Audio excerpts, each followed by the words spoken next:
नमस्कार दोस्तों, आपका अपना यूट्यूब चैनल संवली कुमार क्लास में स्वागत है।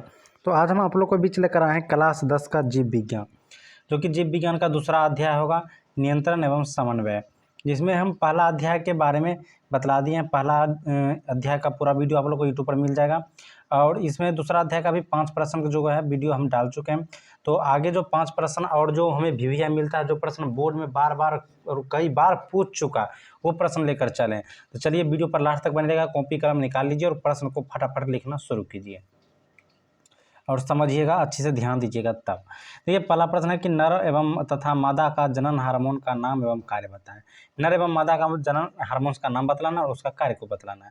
तो नर में जो हार्मोन्स पाया जाता है उसको टेस्टोस्टेरोन कहा जाता है, इसका कार्य है शुक्राणुओं का निर्माण करना।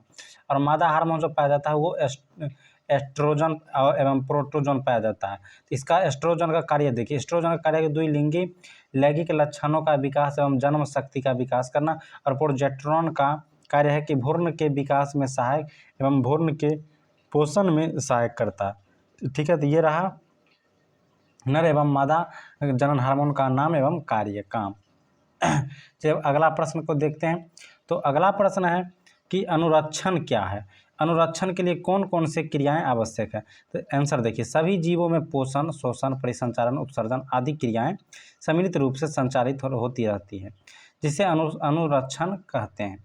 हमारे शरीर में सदा टूटी फूटी होती रहती है, पुरानी कोशिकाएं मरती है और नई कोशिकाएं बनती है। इसलिए अनुरक्षण प्रक्रम को समुचित रूप से चलाने के लिए ऊर्जा आवश्यक होती है, जो शोषण भोजन आदि से हम प्राप्त करते हैं।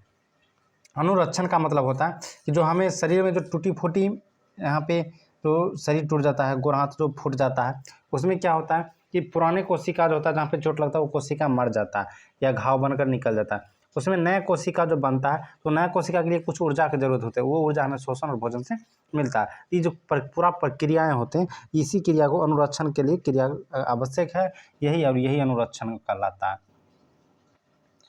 अगला प्रश्न है कि तंत्रिका ऊतक कैसे क्रिया करती है। हमारे शरीर में किसी भाग से प्राप्त सूचनाएं तंत्रिका कोशिकाएं द्वारा एक कोशिका से दूसरी कोशिकाओं के होती हुई मेरुरज्जम तक पहुंचती है। यानी कि अगर हमारे शरीर में कहीं से कोई चुट्टी काटता है या शरीर पर कहीं हमें कोई कील लग जाता है या चोट लग जाता है, तो शरीर पर एक कोशिका दूसरे कोशिका से पहुंचाते पहुंचाते हमें जो मेरुरज्जु तक पहुंचता है, और जिससे हमें मस्तिष्क को, मेरुरज्जु द्वारा मस्तिष्क को सूचना पहुंचता है और अनुक्रिया होती है, और हम लोग कहते हैं कि हमको चोट लग गया या कुछ अंदर चला गया, घबरा गया। ठीक है, चलिए अगला प्रश्न क्या है वो देखते हैं।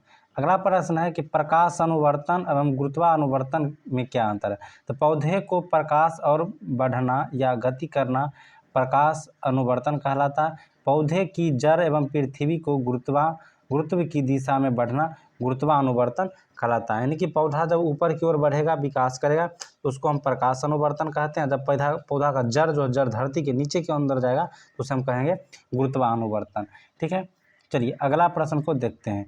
अगला प्रश्न ये भी प्रश्न VVI प्रश्न में पूछा था कि छुई मुई की पत्तियां किस गति को दर्शाता है, हमारी अंगों की गति से यह कैसे भिन्न है।